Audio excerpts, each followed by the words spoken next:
동시성으로 본 예수님 당시와 오늘입니다. 예수님 시대와 현재 재림주 시대와 어떤 입장이 되었는가를 간단하게 여러분과 함께하는 시간을 갖도록 하겠습니다. 원리강론입니다. 원리강론 568페이지 중에 563페이지입니다. 제4절 동시성으로 본 예수님 당시와 오늘입니다. 예수님의 초림시와 그의 재림시는 섭리적인 동시성의 시대인 것이다. 그러므로 오늘날 기독교를 중심으로 벌어지고 있는 모든 사정은 예수님 때의 유대교를 중심하고 벌어졌던 모든 사정들과 흡사하다라고 했습니다. 다시 정리해 말씀드리면은 예수님 시대하고 재림주 시대와 동시성이다. 그럼 예수님 시대의 제자들하고 바리새인 제자들 율법하고 지금 현 시대하고 똑같은 관계를 동시성을 가지고 있다라고 되어 있습니다. 다음 장을 보겠습니다. 564쪽 아래쪽입니다. 한편 또 예수님이 재림에 관한 계시나 재림하셔서 주실 말씀을 받아들이는 데 있어서도 초림 때와 똑같은 양상이 나타나게 된다. 초림 때에 있어 하나님은 메시아가 오셨다는 소식을 제사장이나 교법사들에게는 주시지 않고 이방의 점성술자와 순진한 목자들에게 주셨던 것이니 마치 친자식이 무지하기 때문에 의부자식에 통정한 것과 같은 격이다. 또한 예수님의 재림에 관한 소식도 진부한 신앙 태도를 묵숙하고 있는 오늘의 기독교 지도자들에게 보다는 도리어 평신도들과 그들이 이방인으로 취급하는 이교도 혹은 양심적으로 사는 불신자들에게 먼저 계시해 주실 것이다. 그리고 초림 때 예수님이 복음을 받아들였던 사람이 선민인 유대교의 지도층들이 아니고 그 함이나 이방인들이었던 것과 같이 예수님의 재림 시에도 선민된 기독교의 지도층들보다 평신도나 비기독교인들이 먼저 그의 말씀을 받아들이게 될 것이다 라고 되어 있습니다. 재림 시에도 마찬가지라는 거죠. 다음으로는 재림 때에도 초림 때와 같이 천국을 바라고 나선 길로 와서 지옥으로 가게 될 신도들이 많을 것이다 라고 되어 있습니다. 예수님은 그들이 이 사명을 다하도록 하시기 위하여 먼저 성전을 찾아가셔서 그들에게 복음을 전하셨던 것이다. 그러나 그들이 받지 않았기 때문에 할 수 없이 갈릴리 바닷가를 헤매시어 어부로서 제자를 삼으셨고 또한 주의 죄인과 세리와 창녀들 미천한 사람들을 대하였다. 그리하여 마침내 제사장과 교법사들은 예수님을 살해하는 데까지 나아갔다. 그리고 그들은 하나님의 역적을 처단한 줄로만 알고 여생을 성직에 충성하여 경문을 외우고 11조를 바치며 제사를 드려 곧장 천국의 길을 달렸다. 그러나 결국 육신을 벗고서 다다른 곳은 뜻밖에도 지옥이었던 것이다. 불행히도 그들은 천국을 바라고 나선 길을 통하여 지옥으로 빗나가 버렸던 것이다. 이러한 일들이 끝날에도 그대로 일어날 현상이라는 사실을 알게 될 때 우리는 누구나 다시 한번 자기 스스로를 심각히 되살려 보지 않을 수 없게 된다라고 말씀이 됐습니다. 자, 여기에서 저는 재림론이거든요, 이게. 그래서 동시성으로 본 예수님 당시 오늘이라고 했는데 저는 여기다가 더 넣어야 될 사항이 있습니다. 사실은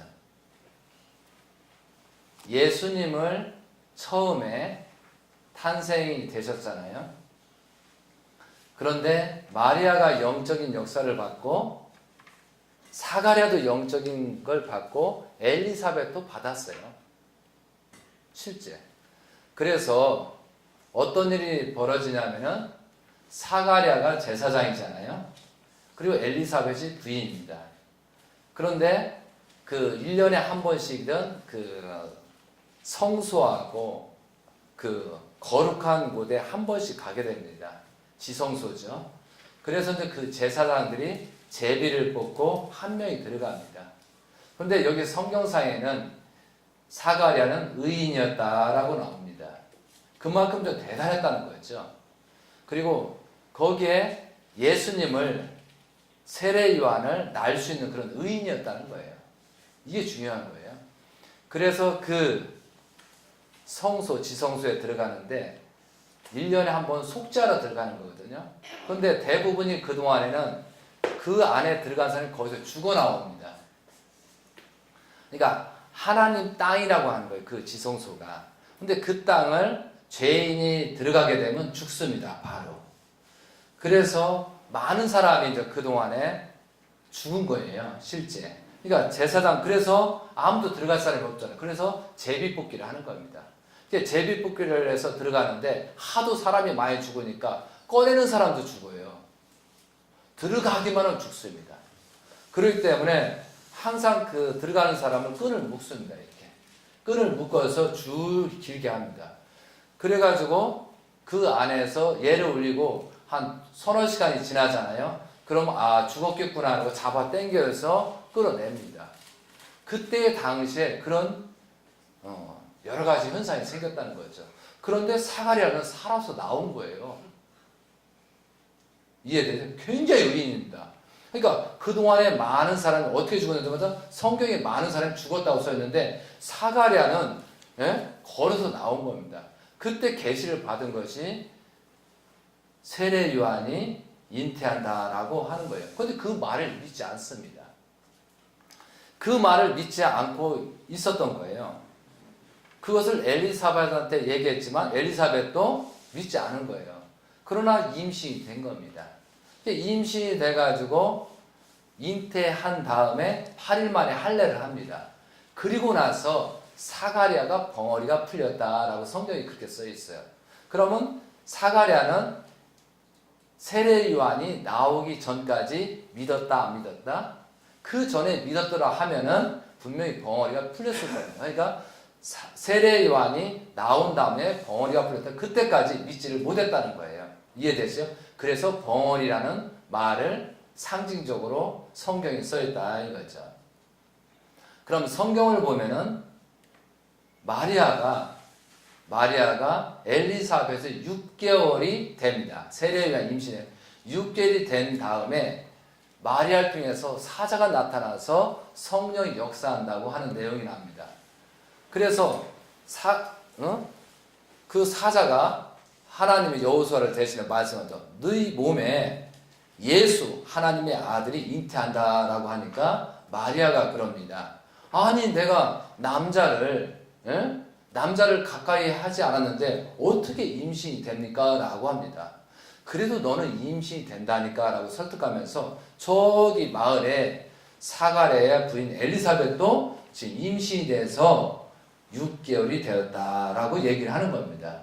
그래서 내가 명하면은 될 수 있다라고 이렇게 합니다. 그래서 그 말을, 근데 그 당시에는 엘리사벳은 6개월이 임신이 됐지만 전체 알리지 않았습니다. 근데 이것을 어떻게든 날 때까지는 숨겨야 되거든요. 창피하니까. 어떻게 보면 부끄러우니까. 또 어떻게 될지 모르니까.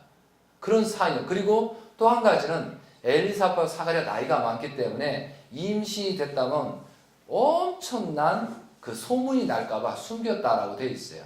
6개월 동안 숨길 수밖에 없어요. 태어날 때까지 숨겼습니다. 세례 요한을. 성경에는 그렇게 기록이 되어 있습니다.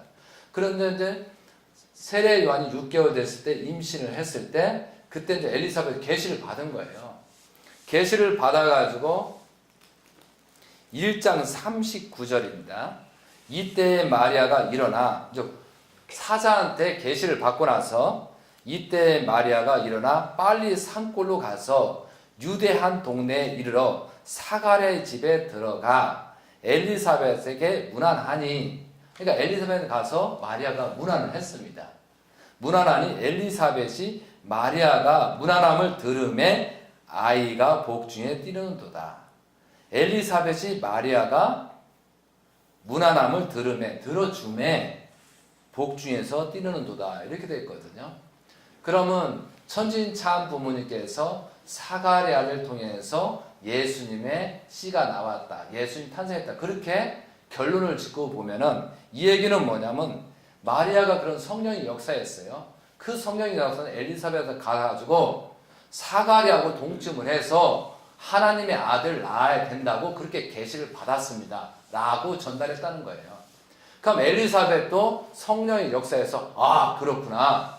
그래서 엘리사벳이 사가랴를 설득을 한 거예요. 그래서 그 동침을 할 수 있게끔 만들어줘서 그리고 예수가 탄생이 됐다라는 결론을 내게 하는 겁니다. 기독교에서는 이 얘기를 하면 난리가 나잖아요. 그런데 누군가는 아버지가 있어요. 씨가 있어야 된다는 거죠. 그래서 결론적으로 얘기하면은 사가랴가 마리아와 동침을 해서 예수님 나와야 된다는 것을 자세하게 설명을 했다는 거예요. 그것을 들어줬다는 거죠. 그러니까 엄청난 의의라는 거죠. 그런데 그래서 동침을 해서 예수가 임신됩니다. 그러면 성경에 누가복음 1장 56절에 마리아가 석 달쯤 함께 있다가 집으로 돌아가니라 라고 되어 있어요. 그러면은 6개월이 넘어서 마리아가 임신이 되고 마리아가 석 달쯤 있다 그러면 9개월이 넘었다는 얘기예요. 그러면 9개월이면 우리가 임신 기간이 28일이면 280일이에요. 그럼 30일 쳤을 때 9달 열흘이에요. 맞아요? 맞죠? 10달이 아닙니다. 9달 열흘입니다. 그러면은 이 얘기는 뭐냐? 마리아가 석 달쯤 함께 있다가 집으로 돌아가니라. 그런 천진 참 아버님께서 어떻게 말씀하셨냐면 사가랴와 엘리사벳 집에서 예수님이 성장하였으면 예수님은 죽지 않았다라는 얘기가 되어버려요. 그 말씀을 하셨단 말이에요. 그럼 그 말씀을 비추어 볼 때 마리아는 왜 석 달쯤 있다가 쫓겨났느냐? 세례요한이 나오고 난 다음에 성령은 전부 다 없어지고 사가랴하고 엘리사벳이 내 아들, 내 실제 난 자녀, 그러니까 첩에 난 자식보다 본 엘리사벳의 난 자식이 세례요한이 더 귀했다고 한 거예요. 그래서 거기에 사탄이 들어가 버린 거예요. 그러니까 나오고 나니까 깜짝 놀라고 벙어리가 풀린 다음에 그러면 마리아의 임신된 것은 의미가 없잖아요. 그렇게 생각하고 내쫓았다는 얘기가 되는 겁니다. 이것이 성경의 비극이라는 거죠.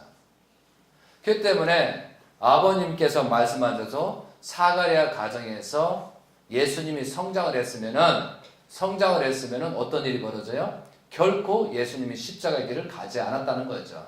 그러니까 우리들이 중요할 것은 많은 사람들한테 성령으로 역사합니다. 성령으로 꿈을 꾸고 계시를 받는데 어느 순간에 인간적인 판단, 타락된 근성의 인간적 판단에 의해서 이 섭리가 엄청나게 그르친다는 거예요.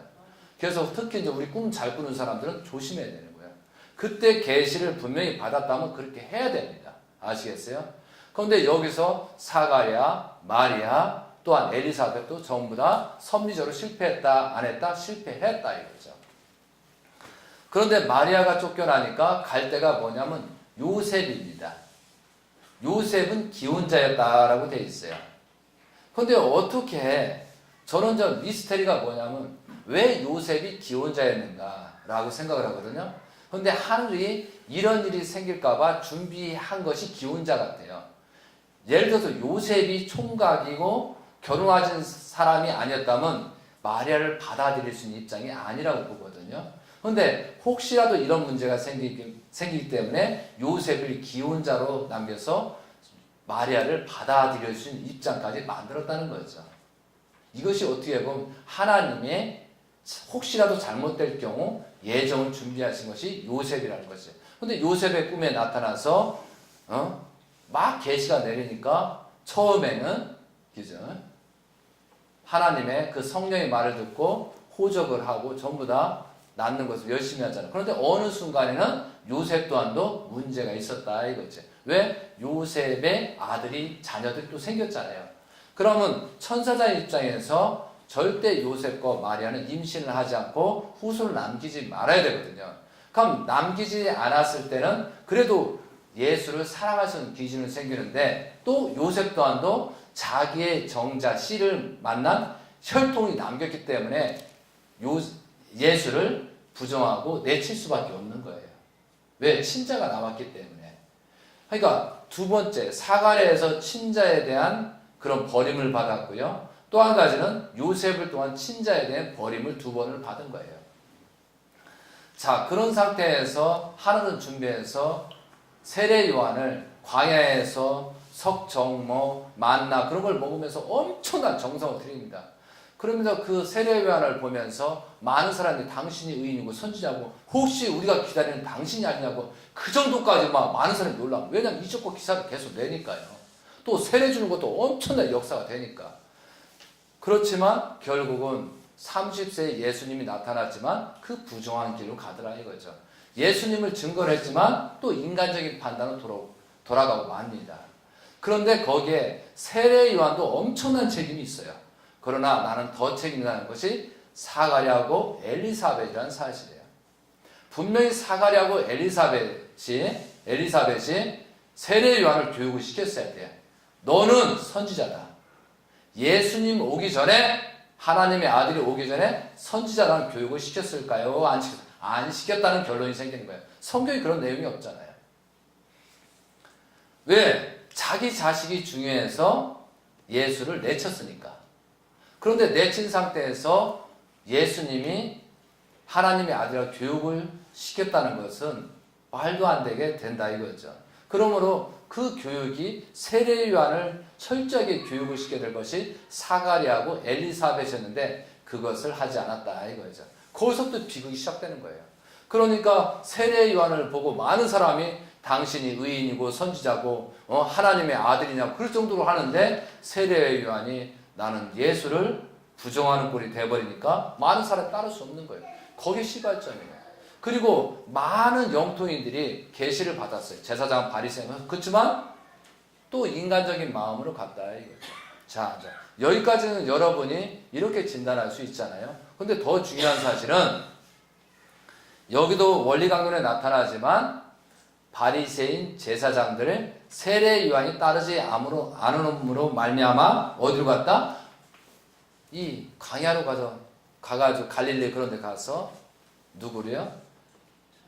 창녀, 세리, 신앙이 전혀 없고 글씨도 물론 문명이 그런 사람들한테 가서 전도하니 이게 되겠느냐고. 그러니까 거기서는 이적과 기사를 일으키지 않은 방법이 없었기 때문에 그때부터 예수님께서 이적과 기사를 일으킬 수밖에 없었다고 보는 거예요. 중요한 거예요. 왜냐하면 방법이 없으니까. 자, 이것을 결과적으로 뭐냐면은 여기서 원리 강론에 저는 더 썼어야 될 내용이 뭐냐면은 예수님 시대 때 다시 성도를 수습을 하잖아요. 수습하고 베드로, 야고보, 요한 세 제자를 삼고 많은 12지파를 구성하고 또 많은 성도들 수십만, 5천만, 4천만의 그 신도를 가지고 끌고 올라갑니다. 그리고 예수님을 섭리를 하려고 했지만 결국은 이 제자들, 12제자들, 성도들이 다 배반으로 말미암아 예수님이 십자가를 갔다는 것이 굉장히 심각한 문제다 이거죠. 그거와 맞춰서 천지인 참 아버님 문선명이라는 재림주가 오셔서 그렇게 기대를 세우고 성경에 맞게끔 어떤 모든 내용이잖아요. 특히 이제 뭐냐면 섭리적으로 야곱 노종을 중심 삼고 모세 노종을 중심 삼고 예수님 노종을 중심 삼고 아버님 그 기대를 세워나갔거든요. 근데 결국은 기독교인들이야 많은 성직자가 믿어야 되는데 믿지 않았잖아요. 결국은 우리를 찾은 거예요. 현재 통일교를 찾아 세운 거란 말이죠. 왜? 신앙을 제대로 했나? 올바른 성직자였는가? 그런데 한 가지 조건은 조상이 협조해서 조상의 그 은덕에 의해서 우리가 이 길을 가게 된 거예요. 그러면은 결국은 뭐냐면 아버님이 2012년도 7월 17일 양녀로 부어서 성하신 것은 누구 때문에? 우리가 제대로 책임을 다하지 못해서 성화하신 게 사실이라는 거죠. 많은 사람들은 아버님 보고 때가 돼서 성화하셨다라고 하는데 원리 강론을 보든 성경을 보든 아버님은 120세 이상으로 사시는 걸